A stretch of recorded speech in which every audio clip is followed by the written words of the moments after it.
আহলে বায়েতকে ভালোবাসা, তাদের ভালোবাসা নিজের অন্তরে রাখা, এটা শুধু মুস্তাহাব নয়, বরং এটা হলো ফরজ। বলেন সুবহানাল্লাহ। এটাকে ফরজ করা হয়েছে।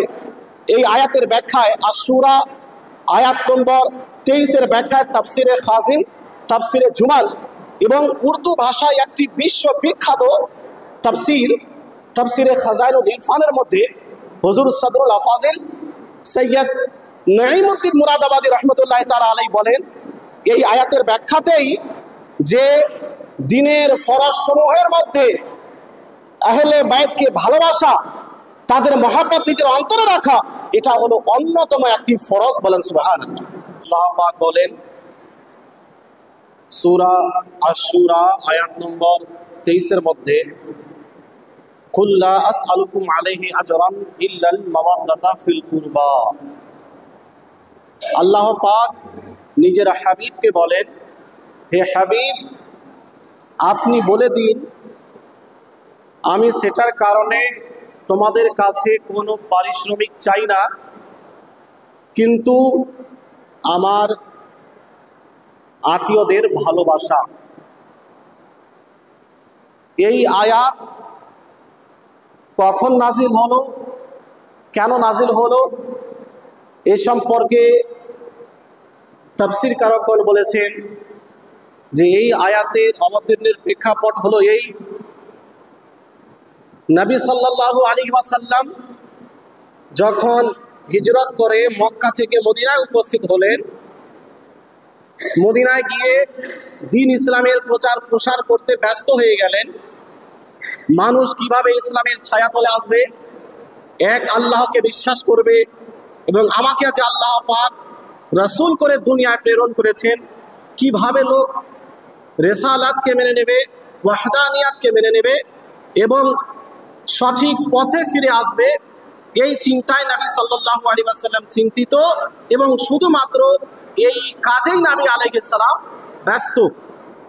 সাহাবায়ে কিরাম যখন দেখলেন যে নবী আলাইহিস সালাম নিজের জন্য কিছু ভাবেন না, নিজের সংসারের জন্য কিছু ভাবেন না, শুধুমাত্র ইসলামের প্রচার প্রসার করতে ব্যস্ত, আমাদেরকে নিয়ে ব্যস্ত, সাহাবায়ে কিরাম ভাবলেন যে আমরা কিছু সম্পদ একত্রিত করে, কিছু টাকা পয়সা একত্রিত করে নবী সাল্লাল্লাহু আলাইহি ওয়াসাল্লামের দরবারে গিয়ে নবী আলাইহিস সালামকে তোহফা স্বরূপ পেশ করব, নাজরানা পেশ করব। সাহাবায়ে কিরাম নিজেদের মধ্যে বহু টাকা পয়সা একত্রিত করলেন, বহু সম্পদ একত্রিত করলেন। তারপরে নবী সাল্লাল্লাহু আলাইহি ওয়াসাল্লামের দরবারে উপস্থিত হয়ে বললেন, ইয়া রাসূলুল্লাহ, আপনার মাধ্যমে আমরা ইসলাম পেয়েছি, আপনার মাধ্যমে আমরা সঠিক পথে ফিরে এসেছি, আপনার জন্যই আমরা হেদায়েত প্রাপ্ত হয়েছি, আমরা ভুল পথে ছিলাম, একমাত্র আপনার কারণে আমরা সঠিক পথে ফিরে এসেছি। ইয়া রাসূলুল্লাহ, আপনি তো এই কাজেই ব্যস্ত, এজন্য আমরা চাই যে আপনাকে কিছু নজরানা দিব, কিছু তোহফা আপনার দরবারে পেশ করব, এই আমরা কিছু টাকা পয়সা আপনার দরবারে উপস্থিত করেছি, এগুলোকে আপনি কবুল করুন।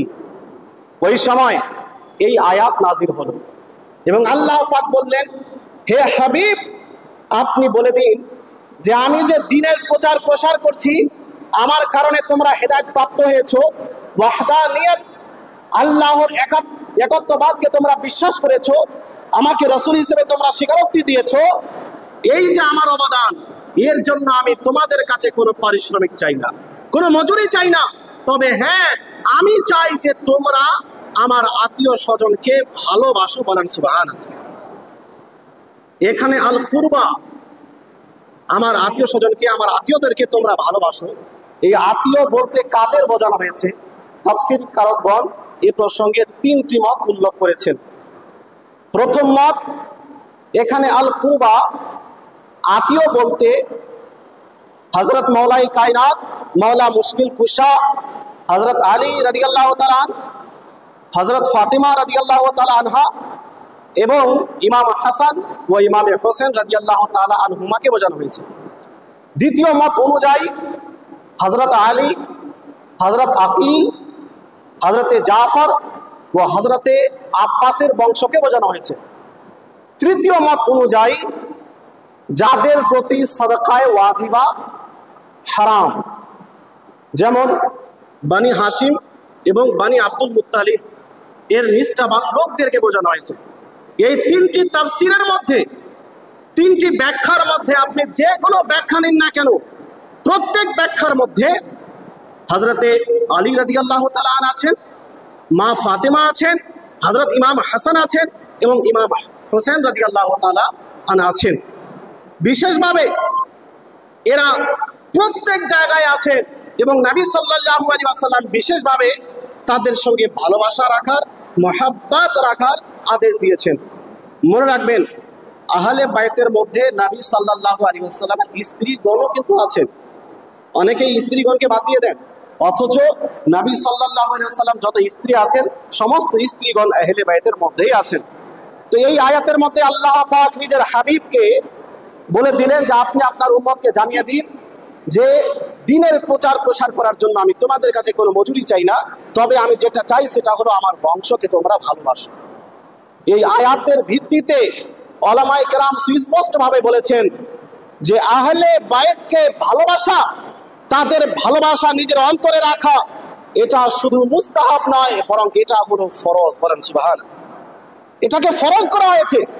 এই আয়াতের ব্যাখ্যায় আশ-শূরা আয়াত নম্বর 23-এর ব্যাখ্যায় তাফসিরে খাজিম, তাফসিরে জুমাল এবং উর্দু ভাষায় একটি বিশ্ববিখ্যাত তাফসির, তাফসিরে খাজাইনুল ইরফানের মধ্যে হুজুর সদরুল আফাজিল সৈয়দ নঈমউদ্দিন মুরাদাবাদী রাহমাতুল্লাহি তাআলা আলাইহি বলেন, এই আয়াতের ব্যাখ্যাতেই যে দ্বীনের ফরজ সমূহের মধ্যে আহলে বাইতকে ভালোবাসা, তাদের মহব্বত নিজের অন্তরে রাখা, এটা হলো অন্যতম একটি ফরজ। বলেন সুবহানাল্লাহ।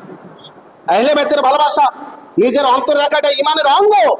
এজন্য নবী সাল্লাল্লাহু আলাইহি ওয়াসাল্লাম শুধু একটি দুটি নয়, বরং একাধিক হাদিসের মধ্যে এ প্রসঙ্গে নিজের উম্মতকে বলেছেন যে তোমরা আমার আহলে বাইতকে ভালোবাসো।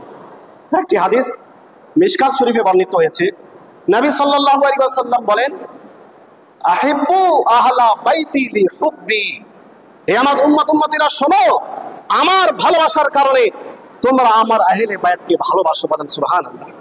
তোমরা বলো যে আমরা নবীকে ভালোবাসি, আমি তোমাদের আদেশ দিচ্ছি আমাকে ভালোবাসার কারণে এই আমার বংশধরকে তোমরা ভালোবাসো।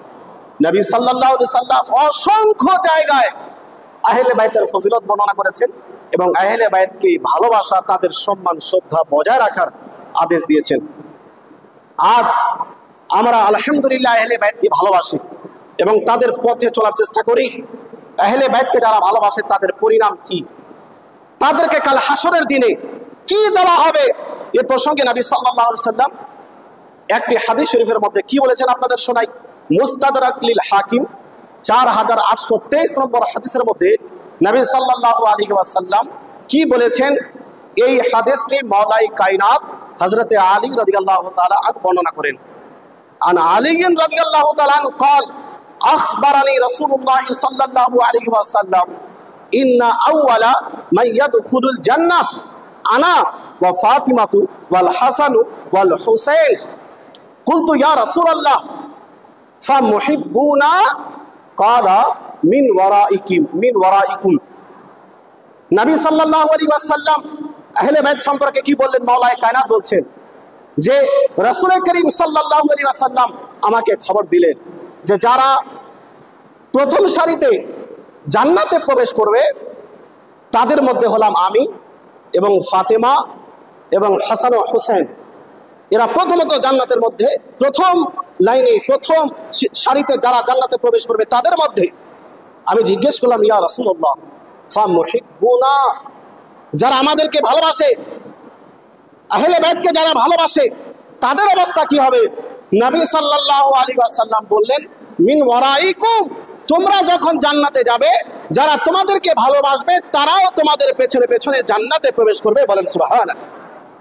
আহলে বাইতের ভালোবাসা যদি বাস্তবে কেউ নিজের অন্তরে রাখে, নবী সাল্লাল্লাহু আলাইহি ওয়াসাল্লাম বলছেন যে তাদের সঙ্গে তারাও জান্নাতে যাবে।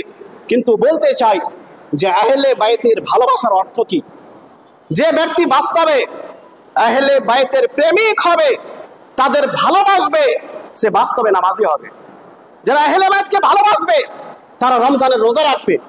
যারা আহলে বাইতকে ভালোবাসবে, হজ ফরজ হলে তারা হজ করবে। যদি তাদের প্রতি যাকাত ওয়াজিব হয় তারা যাকাত দিবে। তারা কোনোদিন মদ খাবে না, কোনোদিন ঘুষ খাবে না, খারাপ কাজে কোনোদিন লিপ্ত হবে না। তারপরেই আহলে বাইতের ভালোবাসা পূর্ণাঙ্গ রূপে নিজের মধ্যে জন্ম নেবে। আহলে বাইতের ভালোবাসা মানে শুধু এটা নয় যে একবার নারা লাগিয়ে দিলাম আর নিজেকে মনে করলাম যে আমি তো আহলে বাইতের বিশাল বড় প্রেমিক, যেটা আজ অনেকেই মনে করে। আহলে বাইতের অনুসরণ করে না, তাদের পথে চলার চেষ্টা করে না, আর মনে করে যে আমি বিশাল বড় আহলে বাইতের আশিক। আশিক হতে পারেন, কিন্তু পূর্ণাঙ্গ রূপে আশিক হতে পারবেন না। পূর্ণরূপে আশিক আহলে বাইতের সেদিনই হবেন যেদিন রাসূল করিম সাল্লাল্লাহু আলাইহি ওয়াসাল্লামের সুন্নাতের প্রতি আমল করবেন, যেদিন আহলে বাইতের পথে চলার প্রতিশ্রুতি করবেন। এজন্য আহলে বাইতকে আমরা ভালোবাসি, কিন্তু আমাদেরকে পরিচয় দিতে হবে যে বাস্তবেই আমরা আহলে বাইতকে ভালোবাসি। ইমাম হোসেন রাদিয়াল্লাহু তাআলা আন অন্যায়কে মেনে নেননি, কিন্তু আজ আমরা তো নিজে অন্যায়ের মধ্যে লিপ্ত। ইমাম হোসেন জালিমের সঙ্গে ছিলেন না, বরং উনি জুলমের বিপক্ষে ছিলেন, কিন্তু আজ আমরা অনেকেই জুলমের সঙ্গে লিপ্ত। যে ব্যক্তি অন্যায় অত্যাচার করে, কিছু লোকে দেখা যায় তাকেই সাপোর্ট করে। যে ব্যক্তি হুসাইনি হবে, সে ইয়াজিদের মতো লোককে কোনোদিন সাপোর্ট করবে না, এবং ইয়াজিদের মতো কর্ম যার মধ্যে থাকবে তাকেও কোনোদিন সাপোর্ট করবে না। এজন্য আহলে বাইতের পূর্ণরূপে আশিক প্রেমিক আমরা তখনই হতে পারবো যেদিন আমরা আহলে বাইতের পথে চলা আরম্ভ